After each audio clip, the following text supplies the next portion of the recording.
Let's do this. The Cult of Hockey podcast by the faithful and for the faithful. I'm David Staples of the Edmonton Journal, and I'm here today with Bruce McCurdy. Hey, Bruce. Hey, David, Happy New Year. Yeah, I guess so. I'll be a lot happier if the Oilers can win a game on New Year's Day that they couldn't finish the job on New Year's Eve. That would be good. That would be good. Yeah, That was a tough way to lose. They kept coming. That was a roller coaster of a game. The Oilers was it kept coming ever? back in the game, kept coming back in the game, and then they gave it away with Yeah. two late goals. They did get their first loser point of the year, but 6-5 loss to the New Jersey Devils. And we had the grade A shots, 18 for New Jersey and 16 for the Oilers. So it's not like the Oilers got robbed in this game. It was a high flying 1980s style hockey game. Lots of mistakes, some great goaltending, some bad goaltending. Let's get at it, Bruce. We'll just Yep. you got an appointment, so we're going to do one good thing, one bad thing, and one number today. Okay. Your good thing. Yeah, I'm going to go with the play of young Kyler Yamamoto, who finally got his offensive game into gear with a pair of goals and an uber cheap assist, but I'm sure he'll take it. He's actually got assists now, I think, in 3 consecutive games after having only one all year until now. The assist was a puck that caromed off him in the neutral zone that went to Duncan Keith for a breakaway pass to Connor McDavid. So Yamamoto had nothing much to do with that one, but he sure had a lot to do with 2 goals, which he got basically by going to the net. One of which he deflected one home from the slot in the first period to tie the game at 2-2. And then he got his second goal, put the Oilers ahead in the third. First of all, he went to the net and drew a penalty. The only time a referee raised his arm against New Jersey all afternoon. The one power play Oilers did get was called by the Uh, linesman, yeah. not the refs. Anyway, and that caused a great big hullabaloo and about it seemed like a 4-hour delay while the referees eventually decided that it was non-challengeable and therefore they weren't either going to give New Jersey a favorable ruling or charge them with the penalty, even though they delayed the game for 10 minutes in the process. Anyway, Yamamoto got up from that and the play carried on and he went right back to the net and Draisaitl found him a second time on the edge of the crease and he was able to hammer that one home. But that aside, he had a couple of hits in this game, a block shot, or pardon me, a takeaway, and I just thought he was really involved, skating well and making stuff happen. I recall a play where he won a race to cancel out an icing. He had his skating legs.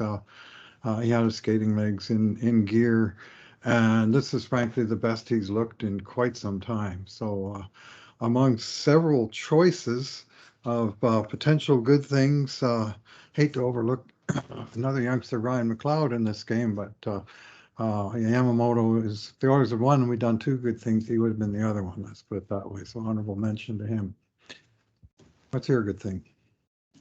Just quickly on Yamamoto, when he and Nugent Hopkins were on the ice, and I thought the Dynamite line finally had a really good game. It's gonna keep that line. They keep going back to it. I have to, Yeah. I was calling for it all last year. Well, I'm getting it this year, and they finally had a really good game. They scored, they got Yamamoto's 2 goals. They were dangerous throughout the Mhm. game, connecting well. I thought Nugent Hopkins had a better game. They outshot them. They had 65% shot share when they were on the ice. So it's good to see the Dynamites get going. It's absolutely critical for the Edmonton Oilers that happen. If that Yeah. line can start to play, I mean, I think it's now it was 11-8, so they're now 13-8 in for goals for and against at even strength, Bruce, which Hmm. isn't too shabby. But that line needs to be in the 60% goals for, 65% goals for percentage because it's 3 very skilled, excellent, and high paid players, say for Yamamoto. So good game for them. Bruce, my good thing was Connor McDavid. And we haven't seen this McDavid in a while, I think. It's funny I was thinking the same thing. when you see it, you think, oh, that's Connor McDavid. Hmm. That's how he plays. Yeah. I don't know what it's been. You never know, right? Whether they're injured, sick, whatever, or just down or in a slump, or. But that was his best game in a long time. He was dangerous all night, and he was making hustle plays all night. He was really going for it. He playing the game with the kind of the typical McDavidian energy that we expect. Ryan McLeod made a spectacular, pass to him on the first goal, and it was so critical because the Oilers were down 1-0 early, and he popped that one in, and but he got that one, and then Duncan Keith made an absolutely splendid pass, one of the nicest passes we've seen all year, right up the middle of the ice to send McDavid in on a breakaway, and he scored again. He was. I also liked how after Severson blindsided Hyman with a hit, first McDavid went to his aid, and then Nurse. Nurse wasn't quite as good because it led to a dangerous 2-on-1 shot And a penalty. And a penalty. So that wasn't as good. But McDavid, I really liked him. He had just come off standing up for Mike Smith a moment later. He did it twice. He did it twice. So when he's doing that, that's huge for the Edmonton Oilers. It's absolutely huge to see McDavid play that way. That's what a captain does. That's the captain trying to pull his team almost single-handedly in some moments out of a slump, and his own slump where he hadn't been scoring in recent games. So he was marginally, well, he lost the face-off on the New Jersey's 5th goal. Yes. And they were all really tired out there. Yes. Initially, I was ticked off because I forgot the rule that you're not allowed to call a timeout. The Oilers weren't allowed to call a timeout. Their players have been on the ice forever. Cece and have been almost on the ice for 2 minutes by then. But McDavid lost that faceoff, but the real loss was Sevier either got picked or he lost the battle on the faceoff. He got knocked on his keister. And I thought it was close enough that I'd say he lost the battle, and then he failed to get out to the point to cover the shot. It was a hard hockey play. Two guys banging into each other, and the smaller guy fell down, got knocked down. So anyway, that's not McDavid. That's on Sevier. But great game from Connor McDavid, and he was part of a little bit of a screw up in overtime as well, where there was a breakaway. But I put that actually a little bit more on Leon, who was slow in the back check. But if he can crank it up again tomorrow, if McDavid can, that'll be great. They'll win if he can do that.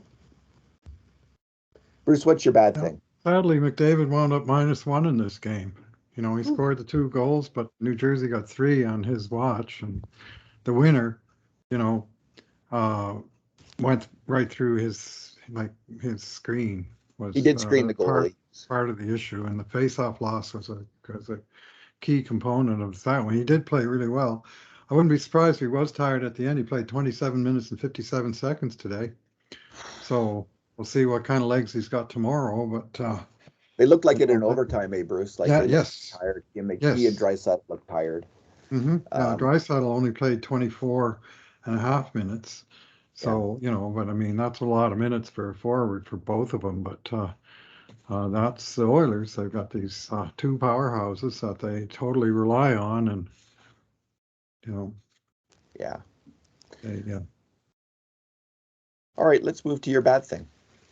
Yeah, I think, talk about Edmonton's generally so defensive play, and their again, poor start to the game. They did have a couple of chances. Puljujarvi had a couple of early chances, but New Jersey had a 10-bell chance about, I think, 19 seconds into the game, and this happens every friggin' game. I'm sick of it. Like the first shift of the game, and they fall asleep before there's even been a whistle, and you have a 2-on-1, because somebody makes a mistake and nobody else covers for it, and all of a sudden, you've got an odd man situation, and they came out they gave in 3 goals in the first 11 minutes of this game.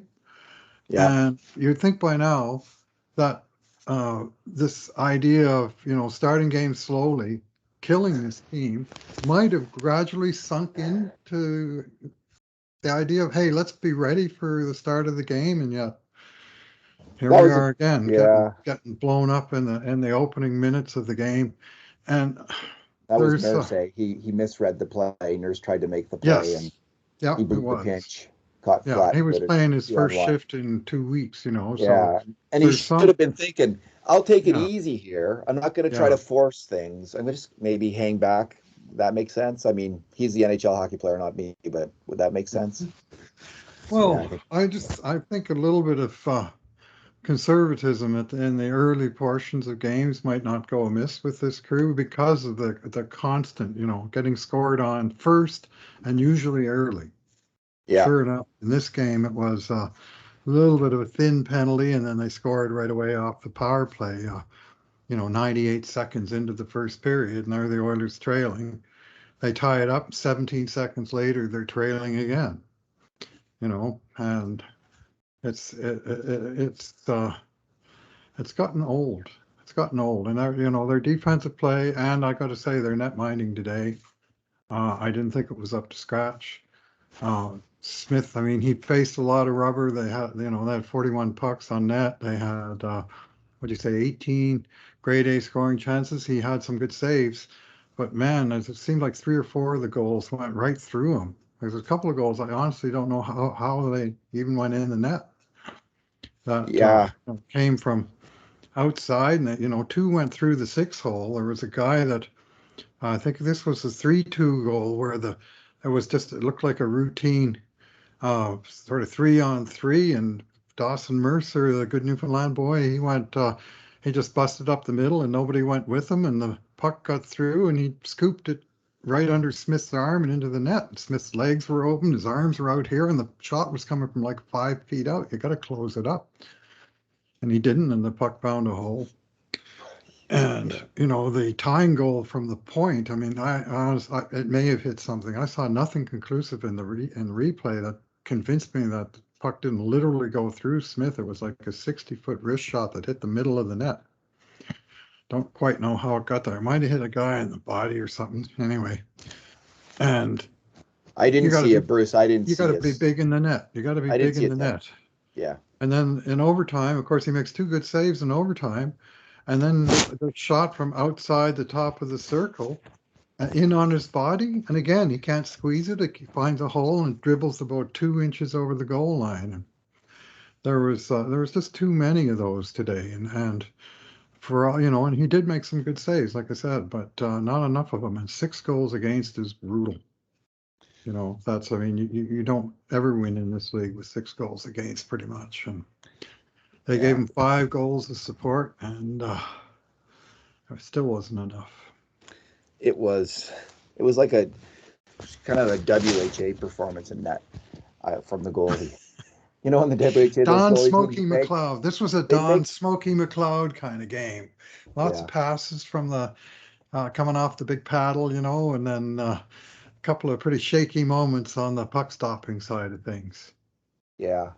It was yeah, that's it. These big huge saves, absolutely huge saves, followed by like, how did that get in?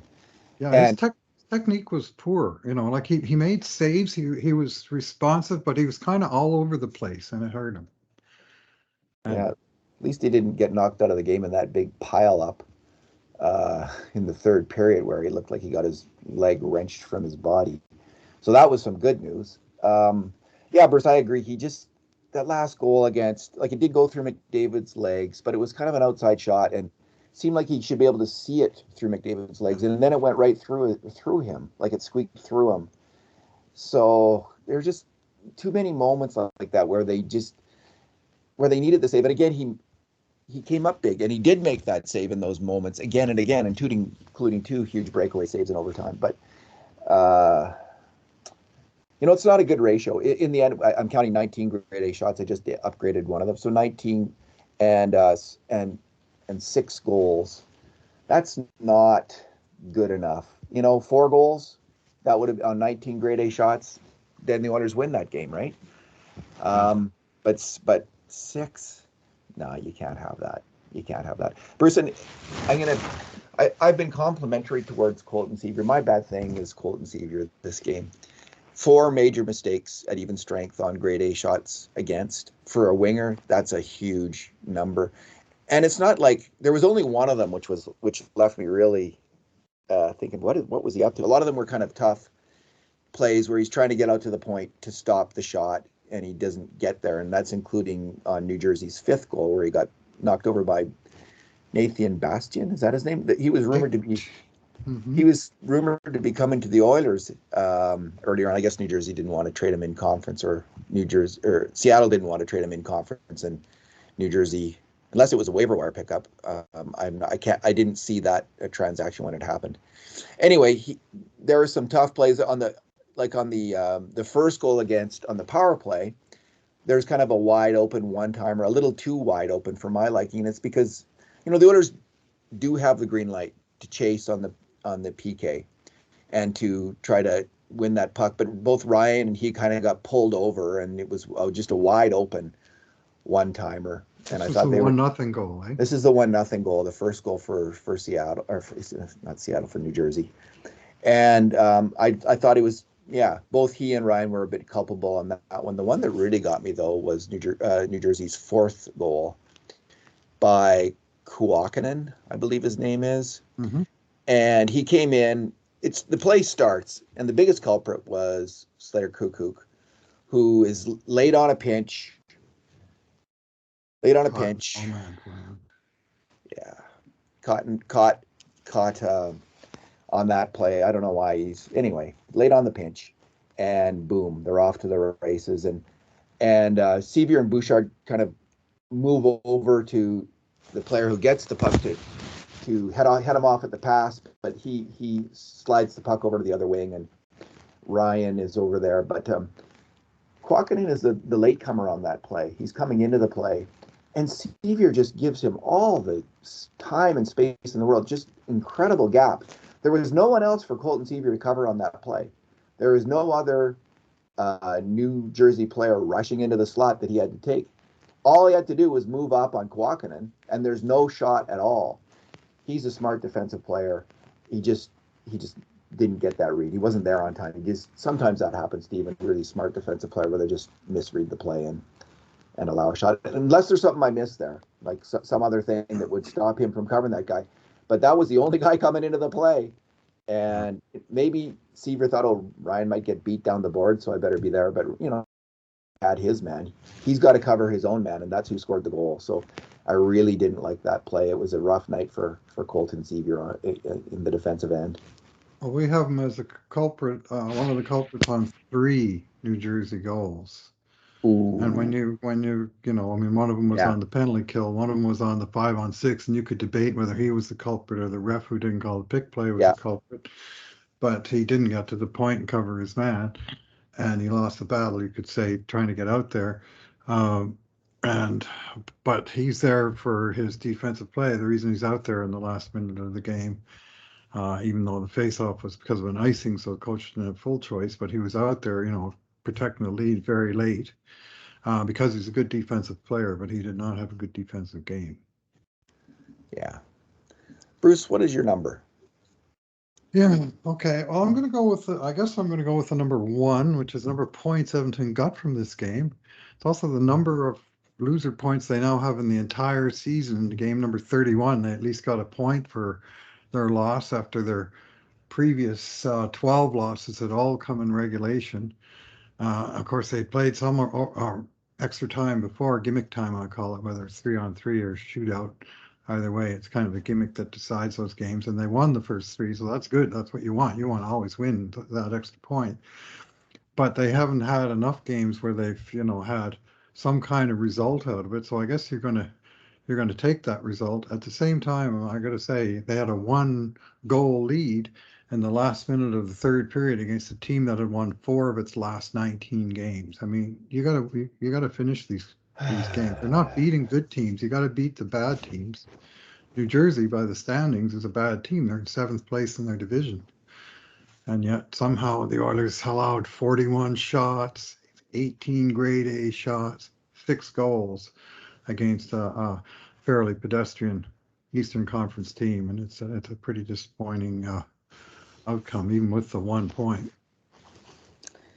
So my number, Bruce, is 2-8. The Oilers are in their last 10 games have 2 wins and 8 losses. One of those losses came tonight in overtime. 2 wins and 8 losses. Yeah. This is that moment in the story when everyone's feeling really down and wondering if their heroes can pull it out of the fire.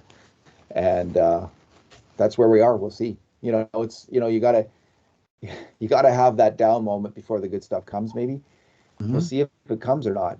The Oilers have had a fair amount of trials and tribulations 100%. in the last month. They've had lots of players out, including their best defenseman, Darnell Nurse, out with various things. Other NHL teams have also been experiencing the same kind of ruptures in their lineup because of the COVID protocols. So they're not alone in that, but it has been a factor with the Oilers. Now we have Nuge, who might be hurt or not. We'll see what the news is there. But 2-8, Bruce. I'm a glass half full Oilers fan. I'm usually pretty optimistic. I'm still optimistic. I'm glad they got a point. Like, that was big. Like, to get a point out of that game, they fought their way back. It doesn't feel good. They did fight their way back several times. They fought their way back, and they got a point. And it doesn't feel good. It feels like a loss because of the way the game ended. 31 seconds left on a BS goal like that from outside. That's really frustrating when it looked like the Oilers had that game buttoned down pretty good. So, yeah, frustrating moment for the Oilers. Lots of people mad at head coach Dave Tippett. Well, the 2 wins and the 2-8 both came with Tippett and COVID protocol. They always have lost the last 7 games that Tippett's been behind the bench, and they've also lost the last 6 playoff games that Tippett's been behind the bench. And if you wonder why the knives are out in some quarters, you don't need to look much further than that. They're not getting the results. Yeah, fair enough. Fair enough. No, I'm not saying it's his fault that this or that happened in this particular game, but I will say that his team did not look like a very strong defensive team for huge portions of this game. I think that's fair. I don't see Ken Holland as a fire the coach kind of GM. He's never done it in the season. He's never done it once. He's never, He's not gonna start now. I mean, they'd have to literally get to below real 500 if his team was, let's say, 20 wins and 23 losses. If that's how the next run of games played out, I could see it if the Oilers go below 500. Yeah, I actually could, because the clock's ticking, right, in a way that it wasn't ticking in Detroit before the contract situations changed with all these players, and they're much less wedded to franchises than they were in the past. So I could see, although I think it's unlikely, the Oilers continue to slide. That said, Mike Smith's back, Darnell Nurse is back, Puljujärvi's back. The dynamite line was going, McDavid's going. We'll see what happens. CC's continuing to play well. Duncan Keith had a good game on the attack. We'll see how it goes. There was lots of good that happened in this game, and if the Oilers had won in a shootout, both of us would be really happy right now, and we wouldn't be in nearly such a sour mood, I don't think. But I am in a sour mood. I am too. Yeah. When you have the lead late, I mean, you got 2 chances. You either hold the lead or else you get the job done in gimmick time, and neither of those things happened. So I'm a little sour. I'll take the point. And I mean, they earned the point. They kept fighting back from 1 goal down to tie it up, but they couldn't hold their own lead to all the way to the end. So I like that gimmick time. Well, it kind of covers off both, right? And you got a 3rd point either way in gimmick time. One gimmick or the other, the game gets decided. Gimmick time, yeah. Gimmick. So long as they don't go into amok time, they're okay, Bruce, is all I'm saying. Star Trek reference. All right. Or time warp while the referees are deciding whether or not a play is challengeable or not. Can you believe that? It took them 10 minutes and the call is they're not even allowed to challenge it. Well, what was the 10 minutes about if they're not allowed to challenge it? What was it about anyway? What was the possibility that I skipped through that because I was behind the game? New Jersey was claiming that the refs missed the stoppage, and basically they were saying that they touched the puck on the delayed penalty, and Dougie Hamilton swiped it away. And sometimes they call that, sometimes they don't. And then Keith's path went right through the stick of Hughes. He certainly touched the puck, but the rule doesn't say touch the puck; it says possess the puck. So it would have been a sad break for the Oilers to have a play stopped because of the referees called one penalty in the game, and that's why they stopped. Because that goal would have been scored had there been no penalty call at all. It would have been a That would goal. have been So anyway, brutal. Yeah, that would have yeah, been brutal at that. it was a long 10 minutes because you're trying to think, what are they talking about in there? What's going on here? All right. Well, Bruce, let's leave it there. You got to go work out here. Gonna go. Yeah. I'll let you go. Thanks for talking today, Bruce. All right. Thanks for listening, and Happy New Year, everybody. And we'll talk again tomorrow. Islanders, Noon Mountain against the Islanders. Happy New Year, Oilers fans. Happy New Year's to the faithful. And in the meantime, and in between times, this has been another edition of the Cult of Hockey podcast.